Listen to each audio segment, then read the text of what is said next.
Buenas tardes a todos y a todas. Arratsaldeon. Vamos a comenzar esta charla que da continuidad a la que ya ofrecimos aquí mismo, en este mismo auditorio, el pasado diciembre, sobre la evolución estética en la obra del autor Vasily Kandinsky. Y si en la anterior ocasión tratamos de forma general su figura, partiendo de su biografía y dando pinceladas sobre todas las etapas de su producción, pues hoy nos vamos a dedicar a explorar su pensamiento y praxis artística desde aproximadamente 1911 hasta 1933, es decir, desde el expresionismo del jinete azul hasta cuando termina su docencia en la Bauhaus. Sin entrar en muchos detalles en los que sí reparamos en la anterior conferencia, pues sí habré de recordar la renuncia de Vasily Kandinsky a su carrera de Derecho Económico con un puesto de gran relevancia docente en la Universidad de Dorpat-Oitartu en Estonia que le ofrecían, ¿verdad? Él había sido profesor asociado de Derecho en la Universidad de Moscú y pues realmente siempre se había dedicado al arte plástico como un aficionado. Recordábamos en la anterior ocasión que él nació en 1866 en Moscú, que procedía de una familia acomodada, su padre dedicado al comercio del té. Con 5 años se separan sus padres, se van a vivir a Odessa, el padre, la familia, y le cría no su madre, sino efectivamente su tía Elizabeth Ticheva, que alimentaba y estimulaba la imaginación del muchacho contándole leyendas ancestrales rusas, cuentos alemanes, y realmente,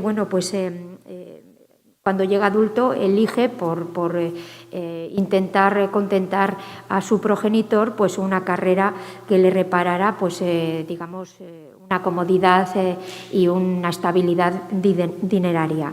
Entonces, habría que recordar efectivamente cómo sería en 1896 cuando deja esa importante carrera y, en un momento catártico, decide dedicarse a las bellas artes, al arte plástico. Esto ya venía impulsado por su gran sensibilidad, ya desde pequeño, y efectivamente recordemos simplemente, porque ya nos extendimos la otra vez al respecto, que fue el visionar, el asistir a una exposición sobre los maestros impresionistas, concretamente de Claude Monet, viendo alguna obra sobre su serie de 1890, de esa década, del maestro impresionista francés, cuando se quedaría fascinado ante un motivo que no reconocía de manera figurativa y, sin embargo, la pintura le estaba emocionando. Él veía en estos almiares, en estos montones de heno, de paja, etcétera, pues formas en espacios que vibraban gracias a la aplicación del color. Y Monet quería captar esa atmósfera en una sola sesión, quería dedicarse a la luz, solo luz, y como diría Cézanne, siempre es una frase que yo repito mucho porque el maestro Cézanne criticaba a Monet diciendo: Monet es ojo, puro ojo, pero Dios mío, qué ojo, ¿verdad? Había que tener una agudeza visual para captar estas sensaciones que en realidad son aspectos que remiten a lo meramente sensorial. Entonces, igual que él concebía que la música emocionaba sin el motivo figurativo en la mente del que escucha, así efectivamente él se emocionaba ante una pintura. Y esto lo consigue a través de las obras del maestro Monet. Pero también en 1895 hay que decir que asiste a la representación de la ópera Lohengrin de Wagner y también se queda fascinado.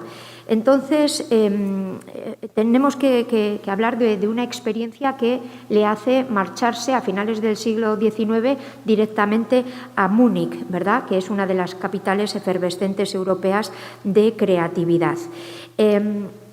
Efectivamente, él asimila durante, digamos, su periodo de formación ese aprendizaje de los impresionistas, también de los posimpresionistas, de los FES. De hecho, fíjense, recordemos, en Múnich, de ser un estudiante normal, sin sobresalir, pero tampoco, en fin, sin tener una trayectoria poco excelsa, pues se convierte en 4 años en un animador del arte que funda y cofunda asociaciones de artistas, que apoya exposiciones, que trae el conocimiento de las vanguardias, fundamentalmente de París, a Múnich, y realmente bueno, pues es un artista con un carácter visionario e investigador de reconocer lo que se está haciendo en aquel tiempo y se deja influir. Fijémonos en esta pieza que vimos, solo por recordar en este momento, vimos en la otra ocasión, en diciembre, y cómo los maestros impresionistas y también los posimpresionistas estaban apabullados por la representación del espacio, tal y como se hacía en las estampas japonesas, no guardando la perspectiva en matemática. Entonces él hace lo propio, pero con una pincelada que remite a esos maestros fauvistas y también, por supuesto, a los impresionistas. Los planos se generan uno encima de otro, la composición va increciendo y la línea del horizonte queda muy elevada. Por otro lado, también una imagen fundamental que yo no me puedo reprimir en mostrarla de nuevo, es la de La montaña azul, obra realizada entre 1908 y 1909, y es que está transgrediendo el color local, no se está fijando en la copia, en la mímesis de la realidad, sino que está expresando ese paisaje de manera emocional. Fijémonos que son masas de color que se abren para mostrarnos un triángulo azul que en realidad, bueno, representa una montaña. Esos jinetes, él siempre tuvo pues una predilección especial por el jinete que le remitía a San Jorge santo patrón de su Rusia natal, simbolizando el bien sobre el mal, el que tiene la capacidad de matar al monstruo con su lanza, simbolizando este último, las tinieblas. Y está continuamente trabajando con colores que quieren ser básicamente primarios, el amarillo, el azul, el secundario violeta, ¿verdad?, con una gran carga de color rojo, y efectivamente está aplanando el espacio, porque no existe una perspectiva analítico-lineal como nos lo enseñaron los maestros del Renacimiento, ¿no? Y bueno, también hablamos de que en 1910 realiza su primera acuarela abstracta, recordando él siempre aquella experiencia de cuando estaba en Murnau con Gabriel Münter, que fue una de sus alumnas. La conocería en 1902, y es que, claro, como cofundador de asociaciones de artistas impulsando la cultura a principios del siglo XX, también fundó escuelas de arte, y dentro de una de ellas, en su magisterio, ¿verdad?, pues conocería a esta alumna que bueno, sería su compañera hasta 1914. Él ya estaba casado desde 1892 con su prima Ania, y en 1903 se separa de ella y tiene como compañera de viaje a Gabriel Münter. En 1911 ya se divorciaría de Ania. Y efectivamente, cuando en Murnau, en ese pueblecito bávaro donde tenían una casa, donde pasaban largas temporadas, en cierta ocasión él vio una acuarela que tenía a medio terminar, con una luz espectacular entrando sobre el cubículo o en el cubículo que era su atelier, se quedó tan fascinado que hasta lloró. Entonces aquella obra le emocionó, y era una pieza totalmente abstracta, y era un bosquejo además. Entonces, a partir de ahí se acordó de los almiares, se acordó de la emoción que le propuso Monet, ¿verdad?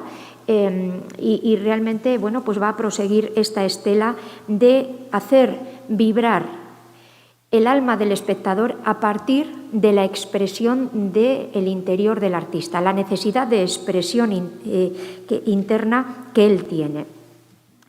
Entonces, bueno, Vamos a hablar ahora ya de lo que es, después de este recorrido corto, ¿verdad?, de estos primeros años, de lo que es el expresionismo, porque donde el expresionismo floreció de una forma importante sería en Alemania, y él estaba en Alemania. A finales del siglo XVIII, por contextualizar, el movimiento estético en Sturm und Drang, Tormenta y Pasión, comenzaría una ruptura hacia la libertad de expresión. Sturm und Drang dio prioridad a la subjetividad, al individualismo, a la emoción subjetiva de cada uno. Y claro, esto estaba transgrediendo ya a finales del siglo XVIII las limitaciones impuestas por el racionalismo de la Ilustración. Entonces, digamos que los miembros de aquel movimiento estético, Sturm und Drang, estaban cansados de las reglas neoclásicas. El neoclasicismo priorizaba, vamos a decir, la razón sobre el sentimiento.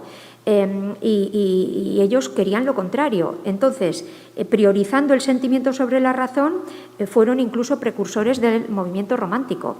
Y uno de los autores que se engloban dentro del Sturm und Drang sería precisamente Goethe.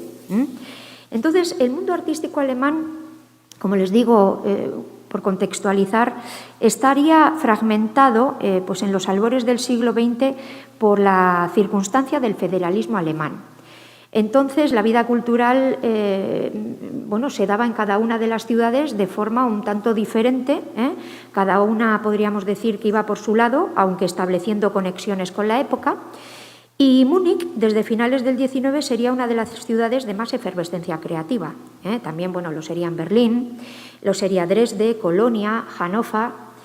Y básicamente el expresionismo se crea en Alemania y existen dos grupos informales de artistas. Un grupo procede de Dresde, se autodenominó Die Brücke, el puente, que tendría vigencia desde 1905 a 1913. Y otro sería el que partiría de la ciudad de Múnich, que sería Der Blaue Reiter, ¿verdad?, desde 1912, es decir, el jinete azul, desde 1912, como digo, donde estaría nuestro Vasily Kandinsky.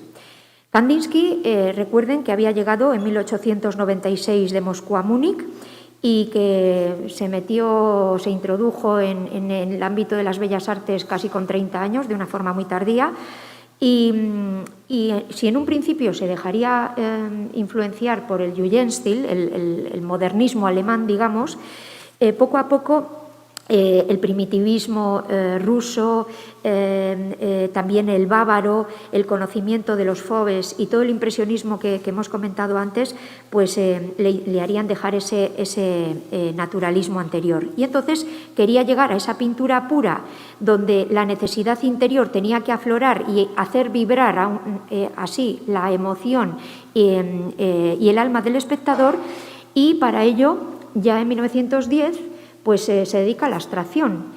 Fijémonos porque, desde 1910 hasta 1914, en estos años que van hacia la Primera Guerra Mundial, aquí es donde vemos la definitiva conquista de Vasily Kandinsky, consiguiendo la abstracción, siendo uno de los pioneros del arte abstracto, de la pintura abstracta en su caso. Él formó parte anteriormente al Jinete Azul, ahora hablaremos de este grupo, de la nueva Asociación de Artistas de Múnich, que en 1911 rechazó exponer esta obra bajo una excusa insustancial, diciendo que no cumplía los requisitos reglamentarios de la asociación en cuanto a escala y formato. Esto, disgustó a Kandinsky, que había aupado dicha asociación con exposiciones, con conferencias, aportando obra suya, etcétera, etcétera.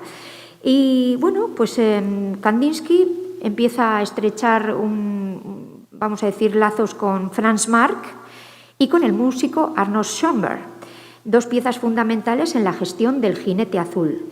Y empieza a interesarse también por la teosofía, por la antroposofía. Todo ello le provee de referencias espirituales en su labor artística, Y obras como esta, aquí tienen composición 5, fijémonos porque siempre está trabajando con líneas, con formas, con colores, intentando expresar esa necesidad. ¿Para qué? Para llegar a una esfera más trascendental o espiritual, a través del arte. El arte como motor, como bien dijimos en la otra ocasión, el arte como motor de cambio hacia una sociedad menos materialista y más espiritual. Ellos pensaban que el ser humano había perdido la inocencia, había perdido la simbiosis, el diálogo con la iluminación, lo espiritual o lo metafísico, y que el arte era digamos, el medio para volver a ello. Siempre pretendió que sus obras fueran el reflejo de ese aspecto espiritual y se identificaba como artista y sus obras se equiparaban a piezas musicales. No quería pintar música, pero sí trataba de igual manera, ¿verdad?, para conseguir la emoción, la pintura como la música.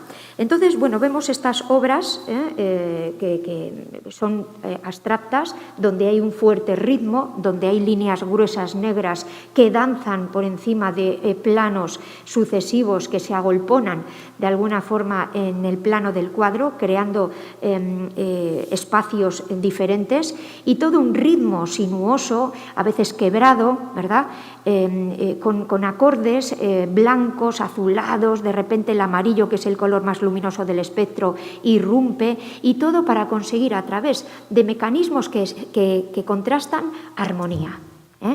Entonces, a partir de 1910, empezaría a llamar sus cuadros, recordemos, impresión, improvisación, composición, sonoridades. Las impresiones relacionadas con la naturaleza son impresiones de la naturaleza exterior que surgen espontáneamente y en cuanto al aspecto formal. Luego, las improvisaciones son expresiones inconscientes. Se captan experiencias y emociones del mundo interno del autor y bueno, es una sensación interior, ¿no?, las que la provocan. Y luego las composiciones, que son como sinfonías, son como conciertos de color, conciertos de formas. Es la culminación de su obra y es la expresión de su propio pensamiento. Fijémonos porque, claro, ya en este grupo tenemos efectivamente la característica iconográfica de la aparición de ese San Jorge. En realidad, bueno, Franz Marc y él fueron los fundadores del Jinete Azul.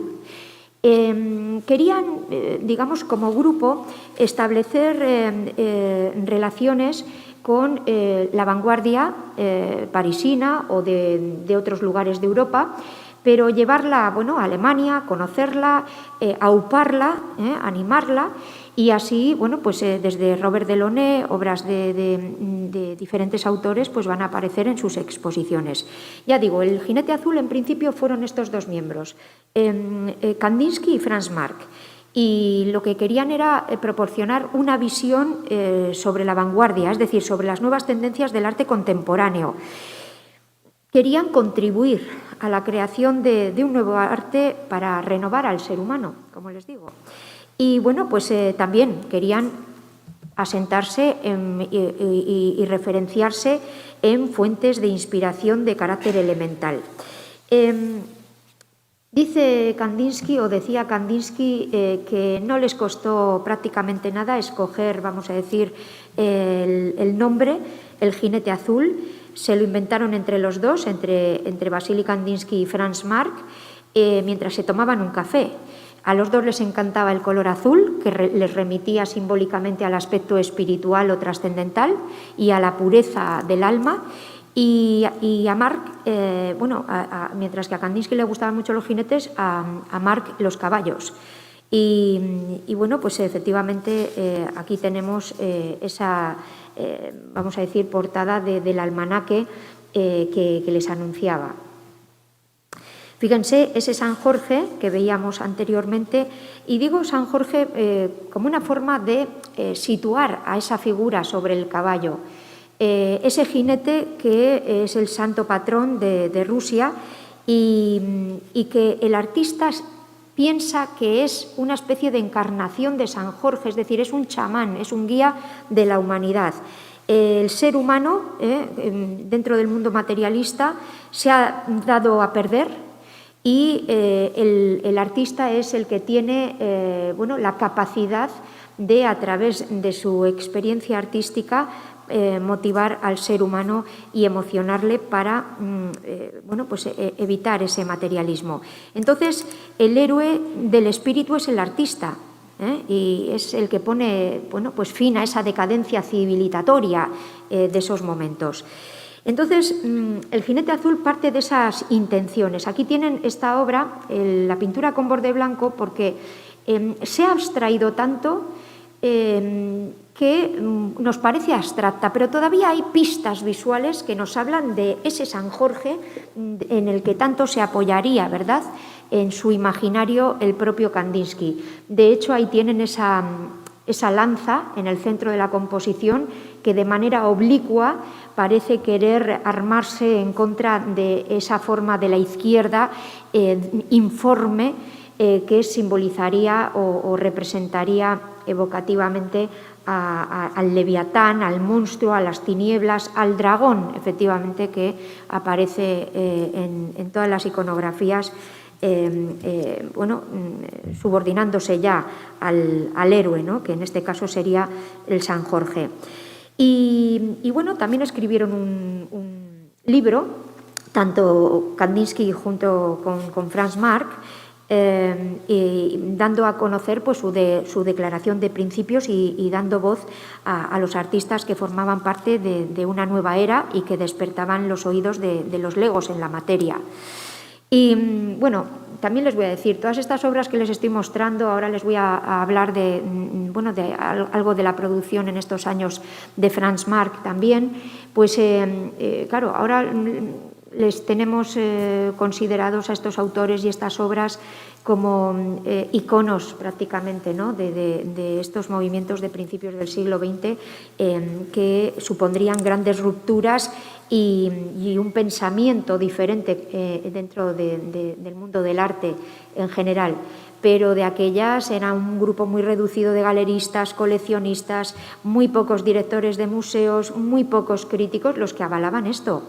Era algo denostado, algo escandaloso incluso, y las críticas fueron negativamente exacerbadas, y desde nuestra perspectiva ya les digo que ahora nos parece algo osado, moderno, atractivo, heroico, pero de aquellas no.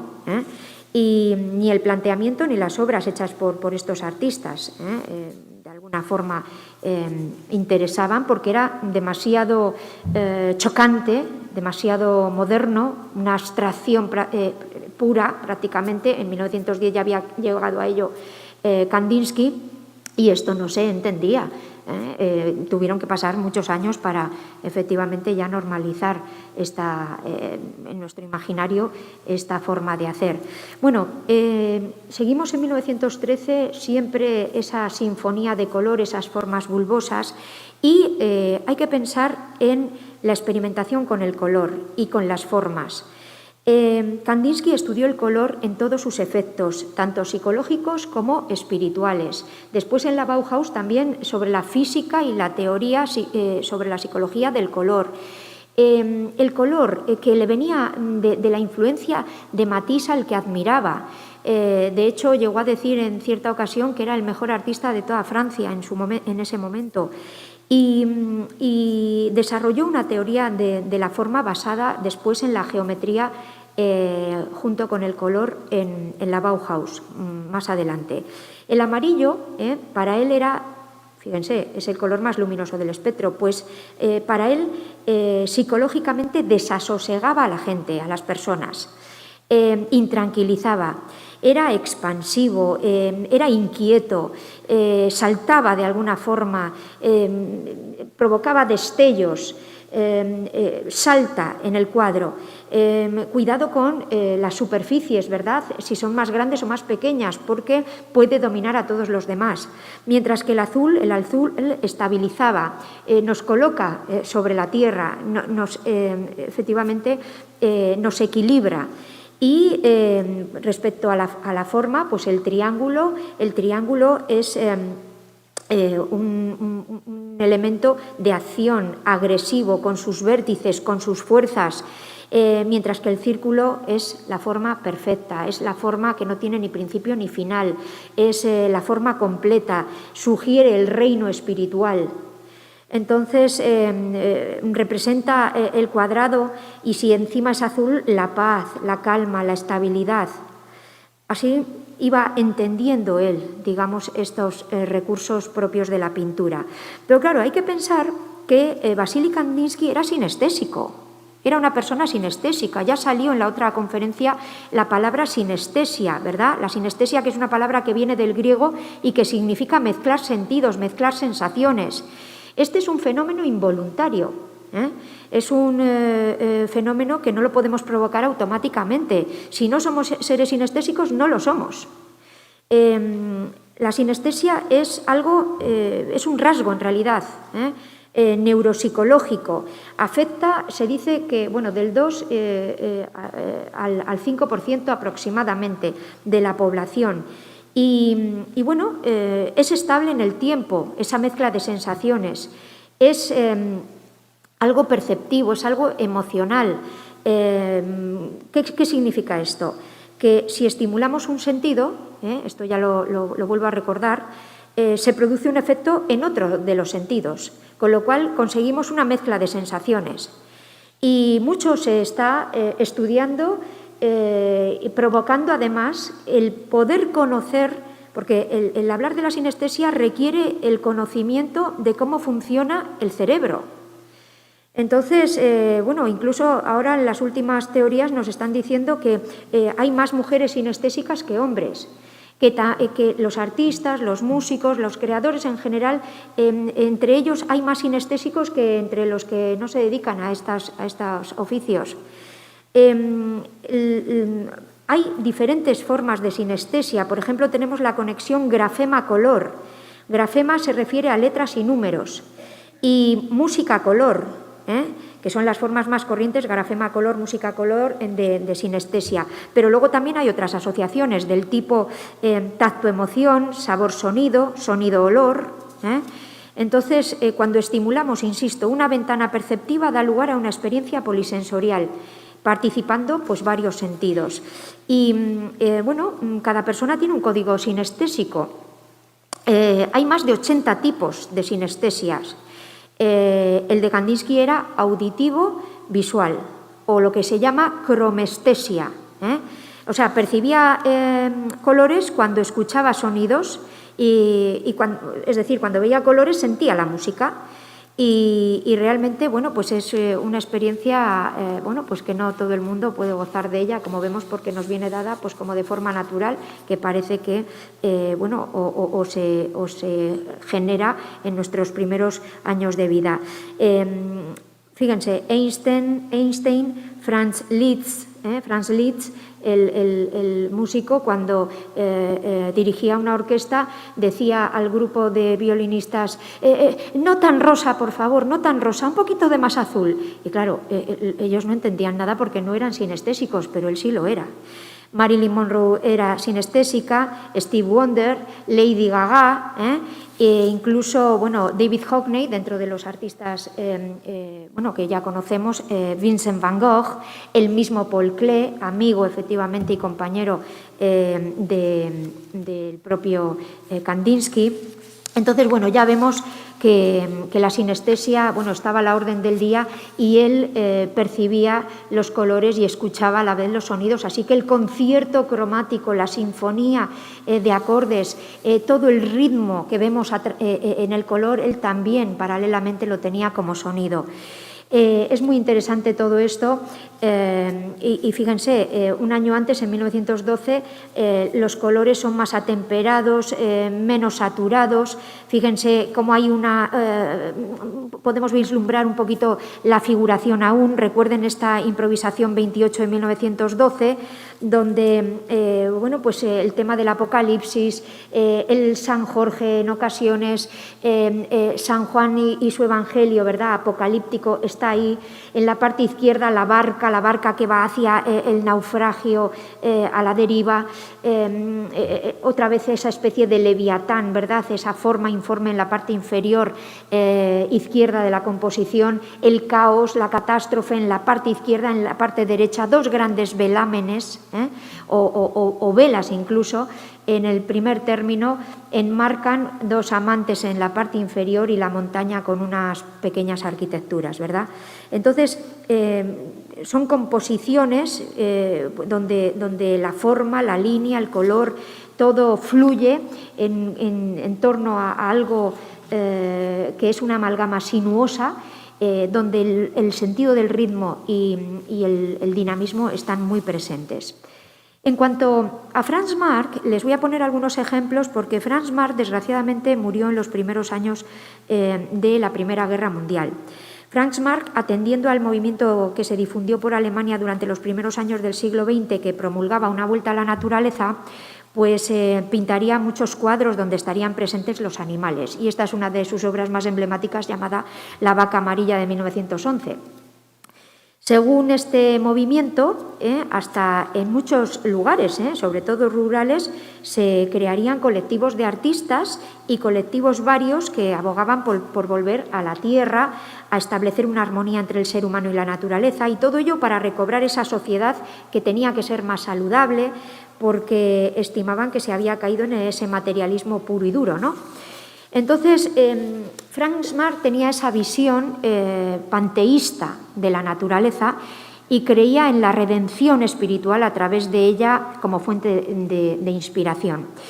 Él había sido seminarista y estudiante de filosofía y creía que los animales poseen esa inocencia e incluso un cierto grado de divinidad que el ser humano pues, no tenía y que había perdido a consecuencia del materialismo.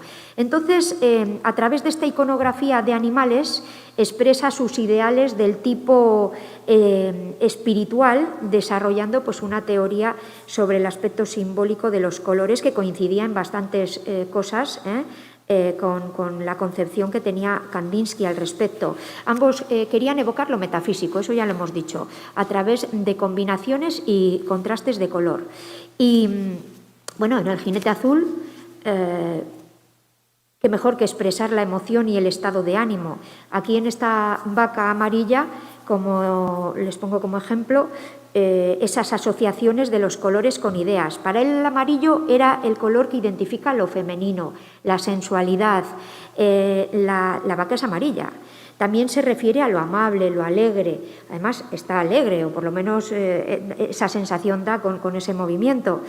El azul, por su parte, simboliza la masculinidad, pero también lo intelectual y lo espiritual. El azul se encuentra a través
transformación tanto anímica como espiritual.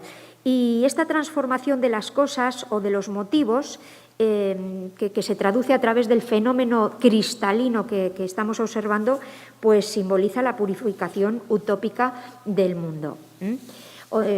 Por fin, bueno, les muestro también, no solamente realizó obras con iconografías de animales, sino también, por ejemplo, tenemos algunos paisajes y obras de otros géneros. Aquí pongo el ejemplo de la obra llamada Tirol, después, realizada después de un viaje a estas tierras en 1913, y el lenguaje formal es similar al anterior.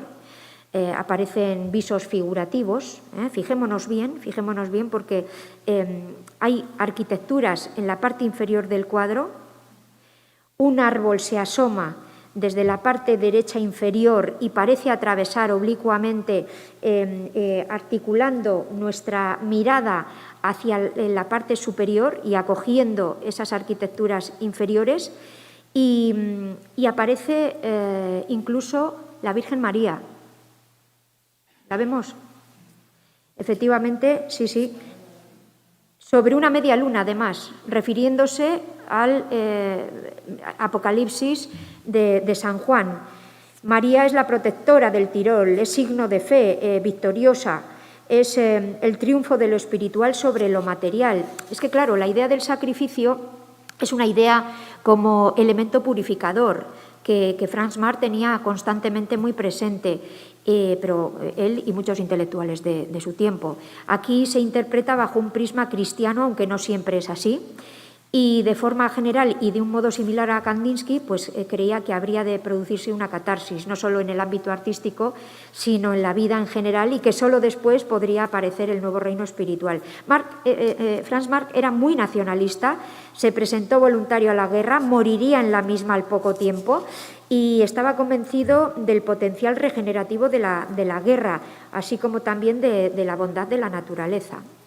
Los colores aquí son bastante saturados, hay un ritmo frenético, los planos chocantes, ¿verdad? Y muy agresivos hacen pensar en mirar a través de un prisma o de un diamante, con esa estética de lo cristalino.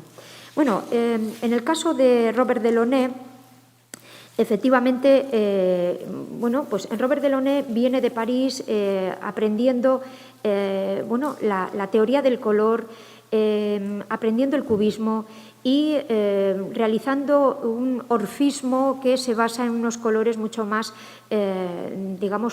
puros, más luminosos que los propios de los maestros cubistas de un principio, que se dedicaban a los verdes, los grises y los ocres, básicamente porque ya bastante tenían con resolver la experiencia y el trabajo del espacio. Entonces, en estas ventanas simultáneas que tanto gustaba, por ejemplo, a Franz Marc, vemos una composición donde se habla de los contrastes simultáneos. Ya en la década de los 30 del siglo XIX, Eugène Chevreul, el maestro químico, pues sacó a la luz su teoría de los contrastes simultáneos. Y Robert Delaunay aplica esta teoría sobre sus obras bajo la tutela, entre comillas, formal del cubismo. Bueno, por último, les muestro cómo Franz Marc cambia, y de de aquel Tirol, que por cierto, el Tirol al que se refería aquel cuadro, que era de 1914, se vería afectado por conflictos que luego darían lugar a la escisión, a la separación del sur del Tirol en 1919, porque es que había ya en el ambiente un tufo al aspecto bélico. Estamos en las vísperas de la Primera Guerra Mundial, la primera gran guerra industrializada. Y, Franz Marc se acercaba más aún, ¿verdad?, a una experiencia lingüística pictórica abstracta, y así lo demuestra en estas obras donde, todavía hay una cierta apariencia cristalina, como hemos visto antes, pero la iconografía, nos habla de un, de un aspecto que tiene como protagonista masas de color, masas que se revuelven, torbellinos, energías.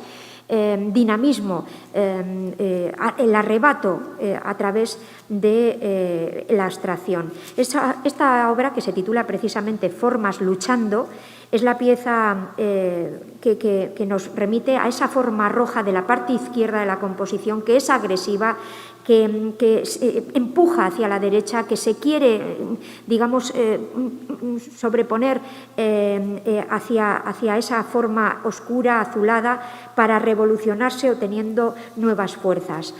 Fuerzas centrífugas, fuerzas centrípetas. Sobre la parte, además, en roja aparecen flechas amarillas. Y bueno, pues otra vez podría ser la lucha de la luz y las tinieblas, el calor, la vida, la luz, que evocaría el rojo, y la oscuridad quizás en la parte de la derecha, que es más fría, la muerte quizás, ¿verdad?, por ese aspecto negruzco. Pero claro, si atendemos al vocabulario simbólico cromático, tanto de Franz Marc como del propio Kandinsky, la mancha azul remite a lo espiritual y la roja a la tierra, a la materialidad. Aquí podemos decir que existen pues diferentes interpretaciones, y en cualquier caso es la idea del conflicto, es la idea del arrebato, de la fuerza, de la lucha. Es una especie de expresión de estado catártico, ¿no?, de posible redención de un mundo que se encuentra en decadencia. Bueno, por otro lado, quería explicarles que si Kandinsky va aplicando toda su teoría, que relaciona su obra siempre con la música, porque además recuerden que es sinestésico. Bueno, en 1914, cuando estalla la Primera Guerra Mundial, como es ruso, se marcha a Rusia. De hecho, bueno, pues tiene que dejar muchos de sus lienzos a la que era y fue hasta ese momento su compañera. Y de hecho, bueno, cuando Gabriel Münter cumplió 80 años a finales de los años 50, donó toda su colección sobre el jinete azul, más de 90 lienzos, entre ellos muchos de Vasily Kandinsky, unas 300 acuarelas, dibujos, grabados, etcétera, a la Lehmann-Haus en Múnich. Y por eso tiene tanta obra allí del jinete azul. No se pudo llevar sus obras a Rusia, y en este interludio hubo poca producción, también hay que decirlo, pero hasta que vuelve en 1921 a Alemania. Y es que, claro, en Rusia, después de la Revolución de 1917, pues el gobierno impone de alguna forma pues dar cabida a las necesidades de la población. Los artistas que, bueno, de aquellas, los suprematistas, como la figura fundamental Malevich, o los constructivistas, Tatlin, Lissitzky y tantos otros, pues están atendiendo a un diseño, sí, han llegado a la abstracción, pero sin ese cariz espiritual de Vasily Kandinsky. Y bueno, esta obra que les muestro es de 1922, se llama La Cruz Blanca. Es una suerte de síntesis que alude, por un lado, a la vanguardia rusa, aludiendo a esta fase suprematista de Malevich, o incluso a ese constructivismo que les digo. Pero estos planos lisos superpuestos, las formas severas delineadas que trabajaban los maestros rusos, él se deja influir por todo ello y da muestras en obras como esta al respecto. Entonces, él aplica su propio lirismo, su propio vocabulario pictórico, el juego de las diagonales, las formas más geométricas y nítidas y las más diluidas o borrosas. Todo entabla pues una danza musical como un concierto, también de forma y de color, pero las formas, como vemos, se están haciendo mucho más estrictas, más severas, y se van superponiendo y juxtaponiendo planos, pero no deja de ser una poética, ¿verdad?, visual interesantísima. Fijémonos también en Centro Blanco, de 1921, y bueno, pues él en interludio ruso, pues hay que decir que desde 1917 al 21, pues sobre todo estuvo trabajando para el gobierno. De alguna forma, organizó exposiciones, trabajaba como enseñante, como docente, gestionó 18 museos en toda Rusia en unos 2 años. Y pintó muy poco, pero bueno, esa geometría y ese movimiento, ese constructivismo, ese suprematismo, pues le va a influenciar, y aquí volvemos a esa sucesión, en este caso de franjas negras. Fíjense en la forma de introducirnos en la composición, a través de un ritmo, ¿verdad?, de lleno vacío, nos introduce en esa nebulosa donde juegan, vamos a decir, ritmos como una sinfonía de color y de forma, como si fuera una orquesta, como si fueran instrumentos. Fíjense en los dientes de sierra, suben, bajan, el triángulo, como luego le diría a sus alumnos de la Bauhaus y yo les digo a los míos, el triángulo amarillo es una forma que levita, que vuela y que en sonido es un sonido agudo. Sin embargo, un rectángulo que tiene mucha superficie, que es estable, que se asienta bien, o un cuadrado, ¿verdad?, si encima es azul, pesa, y en música, pues efectivamente sería un sonido grave. Entonces, vamos viendo además timbres, ¿verdad?, que van recorriendo la composición, esa especie como de formas negras aladas, ¿verdad?, que van hacia arriba, que otras van un poco más hacia abajo. Todo es una suerte de musicalidad. Y fíjense, decíamos, a través de los contrastes crea la armonía. La línea zigzagueante, rectilínea, que se quiebra hacia más de la mitad hacia abajo, ¿verdad?, en la parte izquierda de la composición, tendría que ser estricta, pero al utilizar el color amarillo la hace mucho más liviana, más ligera. Sin embargo, la que es sinuosa, en vez de ser amarilla, es azul. ¿Para qué? Para que pese y compense en su contraste a la otra. Entonces es un juego constante el que está realizando Kandinsky con las líneas, las formas, los colores, las texturas y consiguiendo esta suerte de musicalidad. Cuando fíjense, vuelve a Alemania, primero llega a Berlín y las circunstancias no le eran para nada favorables. Primero, bueno, allí en Rusia pues también pasó muchísimas privaciones. Recuerden que perdió a su hijo con casi 3 añitos. Se casó en 1917 con una mujer de origen ruso llamada Nina, que sería, bueno, pues su mujer definitiva. Y volverían en 1921, en este caso a Berlín. Pero en Berlín se encontró que no podía ni llevarse los cuadros que había dejado en Rusia. Que el tema de la inflación hizo que también pasaran muchas privaciones. Se encontró aislado, desamparado. De sus amigos, de los que tenía, algunos habían caído, como Franz Marc o August Meig, en la guerra. Otros se habían marchado a otras ciudades. Dominaban la escena artística corrientes contrarias a la abstracción. Y Kandinsky, bueno, pues ya no quería saber nada después de su experiencia rusa de que el arte que generara promulgara una ideología, para nada. En estos momentos, bueno, es cuando en 1922 su amigo Paul Klee, desde Weimar, pues le dice que Walter Gropius, que el arquitecto, el primer director de la Bauhaus, pues que le invita a que forme parte del profesorado de esta Escuela de Arquitectura, Artes Aplicadas y Diseño alemana. Y él acepta. Y además sus amigos Lionel Feininger y Paul Klee estaban allí dando clase. Entonces, bueno, esta fue una etapa muy productiva, no solo como docente, sino también como digamos, pintor. Y aquí tienen este estudio para el mural de la Exposición Libre de Arte de 1922. Son bosquejos, es una obra, digamos, como un estudio que le ofrecen la oportunidad de trabajar sobre el concepto de síntesis de todas las artes. Aquella idea que ya estaba presente en tiempos del jinete azul. De hecho, en 1912 sacó a la luz el libro Sonidos, que bueno, era una suerte de libro donde él había diseñado las tapas.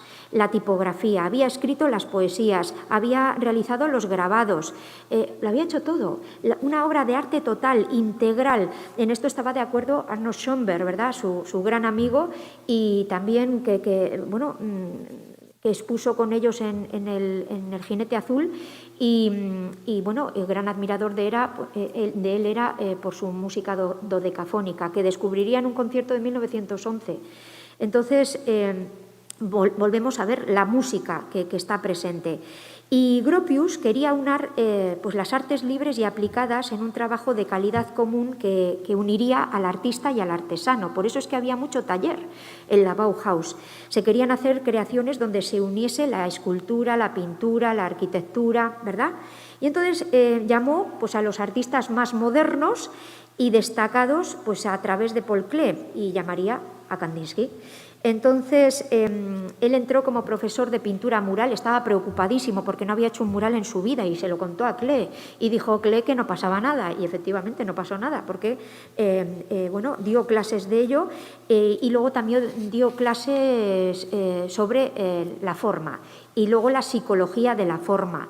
Y siguió investigando sobre el estudio analítico de los elementos pictóricos aislados, dando lugar, si en 1911 había sacado a la luz de lo espiritual en el arte, aquel tratado del que ya hablamos en la anterior sesión, pues efectivamente en 1926 publica, estando en la Bauhaus, Punto y línea sobre el plano, el resultado de toda su investigación sobre el análisis de los elementos pictóricos. Y bueno, en la docencia incluiría los nuevos conocimientos de la psicología de la forma, la teoría del color, la polaridad de los colores, por ejemplo, el rojo, el azul, tomándolos de las teorías de Goethe. Y bueno, y todo esto teniendo en cuenta también la teosofía, ¿no? El aspecto un tanto esotérico que aunaba ciencia y misticismo, un poco de todo. Pero bueno, quiero hablarles un poquito de la Bauhaus de forma breve, no sé en qué hora tenemos, pero es que a partir de la fundación, vamos a contextualizar, del Reich, o Estado alemán en 1871, Alemania pues comenzaría a modernizarse, dejaría de ser una nación agrícola para pasar a ser industrial. Y esto provoca que aumentase la población, que se diera lugar a una nueva cultura de masas, y en los albores del siglo XX, artistas del Jugendstil, o modernismo alemán, que venían de centros más reformistas como Dresde o Múnich, entre otros, pujaban por difundir la idea de un país que tenía que tener talleres artesanales, y el Estado prusiano en 1904 aconsejaba que en las escuelas de arte se instalasen talleres. Esto venía mucho de la influencia de Inglaterra. Entonces, la Bauhaus se fue redefiniendo a medida que pasaban los años. En función de quién la dirigía, bueno, pues iba cambiando. Y en el caso de Walter Gropius, que le tienen en imagen, este fue su primer director o representante vitalicio. Consideraba efectivamente que esta institución tenía que integrarse en el contexto de otras escuelas de tipo reformista.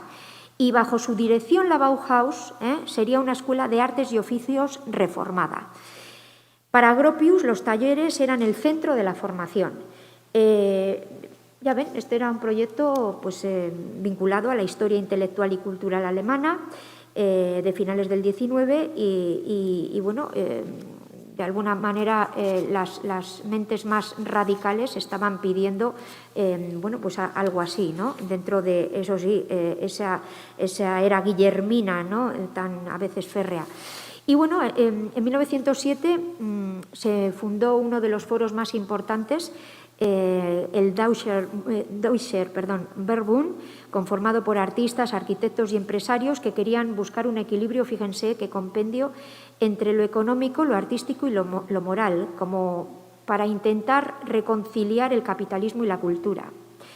Entonces, todo esto se veía apoyado efectivamente por iniciativas tanto estatales como privadas, Y Walter Gropius, que venía ya del Werkbund, porque él desde 1910 había trabajado en exposiciones, había dado conferencias, había trabajado como redactor en un anuario llamado El arte y la industria y el comercio, en 1913 concretamente, y conocía el branding, es decir, el desarrollo y establecimiento de marcas en el mercado, en el ámbito mercantil, ¿no?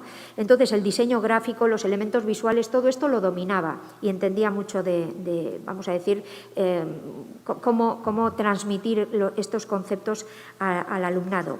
Se había formado en el estudio de uno de los arquitectos más importantes de entonces, que no era otro que Peter Behrens, que, por cierto, en 1903 le solicitó a Kandinsky que formara parte del profesorado de la Escuela de Artes Aplicadas de Düsseldorf, y Kandinsky dijo que no.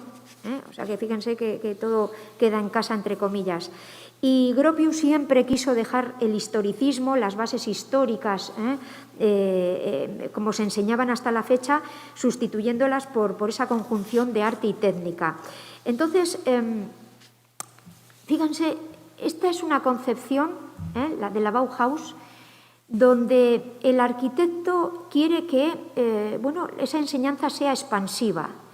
Es una escuela donde Kandinsky dará color, dará forma, dará después dibujo técnico, psicología de la forma. Johannes Itten sacará sus teorías sobre el color. Aquí le tienen también Paul Klee estaba trabajando, ¿verdad? Y aquí le tienen delante de las casas de los maestros que habían sido diseñados por arquitectos de la Bauhaus. Ahí las tienen y donde vivían. Entonces, concebían la pintura, la escultura, la arquitectura como un todo y bueno, pues era pues una escuela pues muy completa, y el que asistía a la Bauhaus era ser moderno. De hecho, fíjense en estos diseños, ¿verdad? Como esta silla de listones, que tuvo una Kandinsky, pero pidió que se la diseñaran más redondeada, no le gustaba tanto ángulo. También, tienen aquí a Paul Klee a la derecha, ¿verdad? Feininger, Kandinsky y otros. Fíjense en las obras que tienen en el fondo.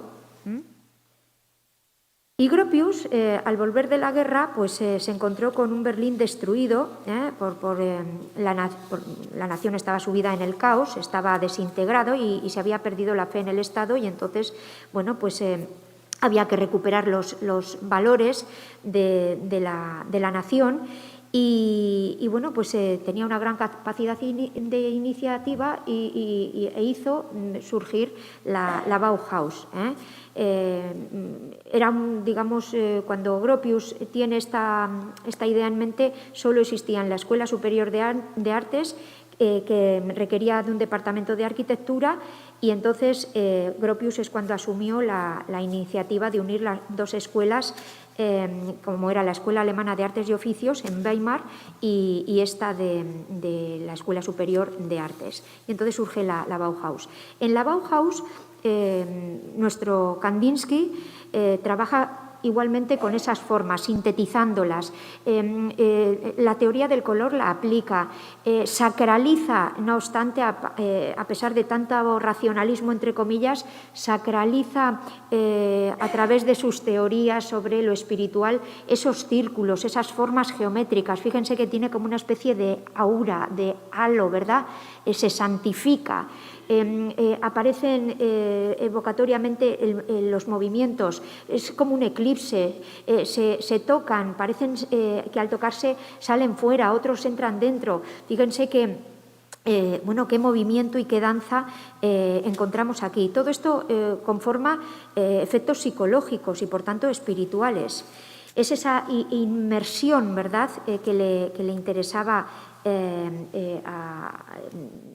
dentro de lo teórico y práctico, meterse Kandinsky. Otros diseños de la Bauhaus, fíjense en estos soportes para tazas que son bien modernos, ¿no? O esta tetera, como pueden observar, con formas muy depuradas, hasta el material, pues claro, con ese brillo, pues la hace más excelsa todavía. Fíjense, Johannes Itten, ¿verdad?, con sus círculos cromáticos, hablando de esas teorías sobre el color y realmente, bueno, pues consiguiendo aplicarlas, de hecho, después en esos elementos que se producirían en serie y que darían cabida a las necesidades de lo cotidiano de la población.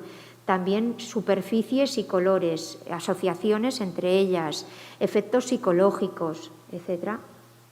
Ahí le tienen trabajando en curva dominante esta pieza a Vasily Kandinsky en aquel momento. Y bueno, pues aquí tenemos una obra titulada Inclinación, que como un arrebato diagonal cae, ¿verdad?, como un margen blanco y nos sitúa ante una especie de campo submarino con formas que bien recuerdan a organismos también del agua. De nuevo, los ritmos, las transparencias, las veladuras, las fuerzas que caen, otras que se elevan, todo es una suerte de magnífica danza cromática que viene a ser efectivamente musical.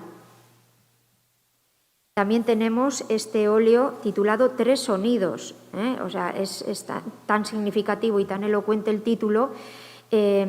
Parece que ya no es una experiencia emocional espiritual trascendente, pero que el poliedro, polígono, perdón, que se asienta, pero no es más que un plano de color sin gradación como margen donde se sitúa una especie de paisaje onírico, un paisaje de ritmos, de formas geométricas, y algunas de ellas quieren sobresalir. Se va interactuando todo. Las formas ajedrezadas de la parte superior derecha también marcan un ritmo interesante que se conjunta con lo que está pasando en la parte derecha abajo y en la izquierda casi en el centro. O sea, todas esas asociaciones formales que él está continuamente estudiando, explorando y haciendo revolverse, combinándolas, etcétera, bueno, pues da lugar a este estilo lírico mucho más estricto que el que habíamos visto, desde luego, en El jinete azul. Y bueno, llegamos efectivamente a esta obra, es que es fundamental.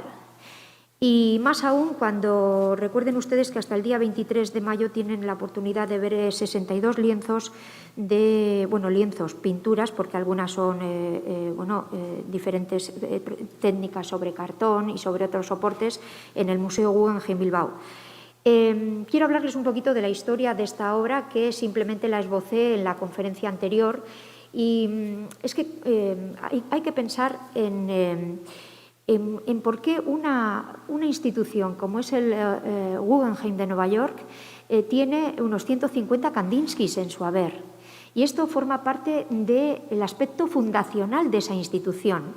Entonces, quiero hablarles de esta obra que realizó en 1923, estando ya en la Bauhaus, porque él trabajó desde 1922 hasta el 33 en ella. Fíjense, aquí tenemos a Solomon R. Guggenheim, el fundador, ¿verdad?, de esta red de constelaciones de la marca Guggenheim, y un hombre dedicado, bueno, vamos a hablar un poco de sus antecedentes. Sus padres, Meyer Guggenheim y esposa, venían del cantón alemán de Argovia, eran de origen suizo, y marcharon en el siglo XIX a los Estados Unidos a hacer fortuna, y a fe nuestra que la conseguirían. Fueron grandes magnates del cobre y de la plata. Tuvieron una serie de hijos y entre ellos despunta, que es para nuestro interés, Solomon Robert Guggenheim, que tienen en imagen. Él prosiguió los negocios del padre, igual que muchos de sus hermanos, con gran éxito, pero siempre tuvo ese gusanillo, esa avidez de coleccionar obra de arte. Siempre tuvo esa sensibilidad para con las bellas artes y compraba obra por gusto personal. Cuando tenía prácticamente 58 años, decidió dejar los negocios y dedicarse a la colección de obra de arte. Tenía en su haber una colección tremendamente ecléctica, mezclas muy dispares.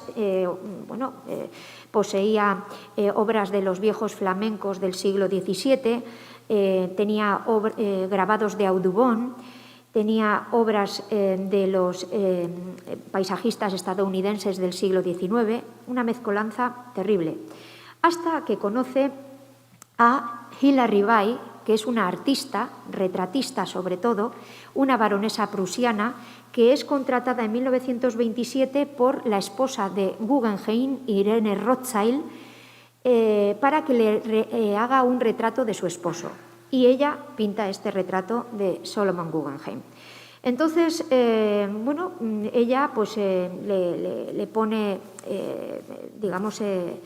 sobre la mesa el hecho de que ella está investigando en el arte pues el llegar a una filosofía trascendental y espiritual. Tenía claro que no quería saber nada de lo clásico, de la figuración, y que en ello estaba investigando. Entonces, fijémonos porque en uno de los viajes de Hilary Bay por Europa se encuentran las obras de Vasily Kandinsky, y con su amigo Solomon Guggenheim y esposa, que ahí los tienen, en el centro, agarrada a Kandinsky y a Solomon Guggenheim, está Hilary Bay, esa artista que les digo, que sería la primera directora del Museo de Arte No Objetivo, que se abriría en 1939 en Nueva York y que sería uno de los prolegómenos de lo que sería el Guggenheim de Nueva York de hoy. Y, por otro lado, tenemos en la parte izquierda a Irene Rothschild, Irene Guggenheim. En 1928, en un viaje que realizan juntos, la pareja y Gila, pues descubren esas obras de Kandinsky y compran Composición 8, que les acabo de mostrar. A partir de ese momento, Solomon Guggenheim, un año después, básicamente, año y medio después, conocen en persona a Kandinsky y tendrían con él una amistad para siempre. Ahí les tienen. Entonces, Solomon Guggenheim, a partir de ese momento, empieza a vender las obras que tenía de los maestros de flamencos del XVII, los grabados de Audubon, de los paisajistas del XIX, estadounidenses, y empieza a crear una colección ordenada basada en un arte que remitiera a las primeras vanguardias. Y efectivamente el inicio de esa colección que él guardaba en el Hotel Plaza, que era donde vivían, fundan en 1937 lo que sería la Fundación Guggenheim, con el afán de fomentar, promocionar y divulgar el arte y la exposición del mismo para el público, y sobre todo teniendo el tema de la educación muy presente. Entonces, al día de hoy se siguen esas premisas, esos pasos, y Kandinsky fue el iniciador, entre comillas, ¿verdad?, de esa colección, de tal manera que tenemos 150 Kandinskys en el Solomon Guggenheim Museum de Nueva York, y 62 nos han venido a Bilbao. Así que yo les animaría a que visitaran la muestra. Por último, simplemente hablarles un poquito de Paul Klee, porque este gran maestro, este gran compañero, maestro suizo, que investigaría también diferentes procedimientos. Aquí incluso realiza una investigación con el yeso y nos muestra una calidad textural bastante gruesa. Por otro lado, le interesaba muchísimo la música, ¿verdad?, los ritmos, y va a influenciar realmente a Vasily Kandinsky, creando, por ejemplo, obras como esta que se denomina Pisos, y donde la simetría está muy presente, donde se crean diferentes apartados espaciales donde ubicar estas formas geométricas que parecen pulular en el espacio, muy ordenadamente. También volvemos a hablar efectivamente de ese Kandinsky que habla otra vez de la musicalidad, la sinestesia, los colores.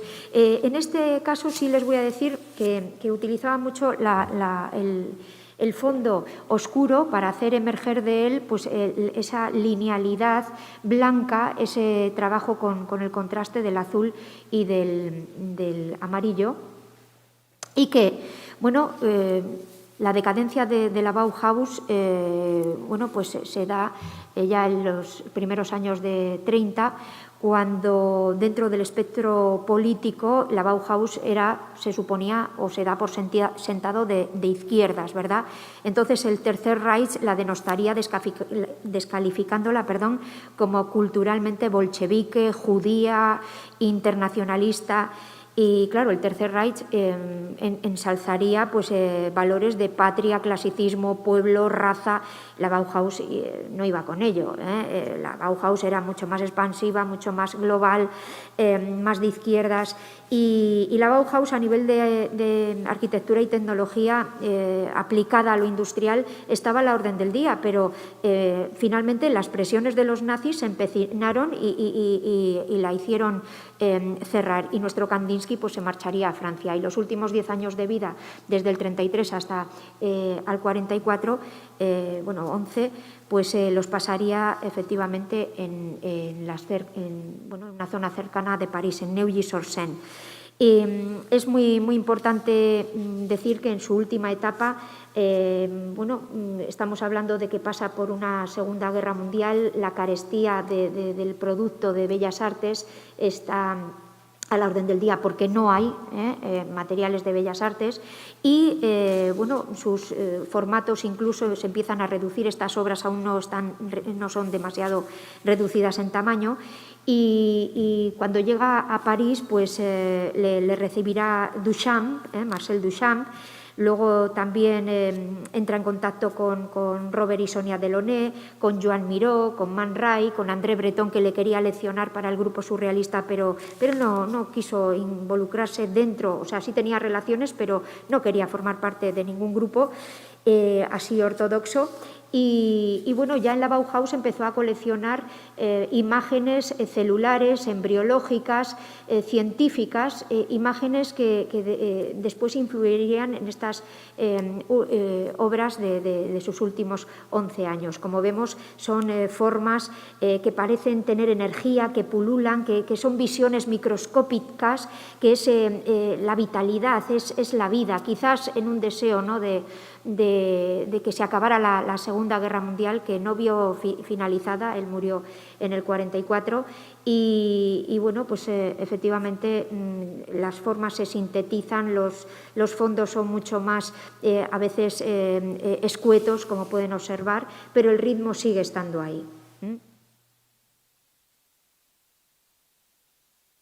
Y bueno, pues efectivamente hemos hecho un repaso a esa carrera, focalizándola y contextualizando, eso sí, siempre en el jinete azul, ¿verdad? De ahí hacia el trabajo en la Bauhaus.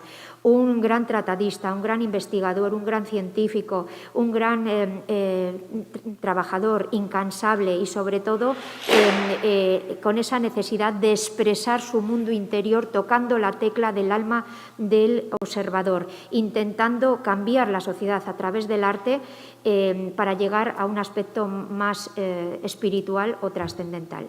Este es el Kandinsky que espero les haya bueno, pues, introducido el gusanillo de querer sobre todo visitar esa exposición, que es un lujo tenerla en Bilbao porque seguramente será irrepetible con 62 piezas de nuestro autor. Muchas gracias. Si tienen alguna pregunta.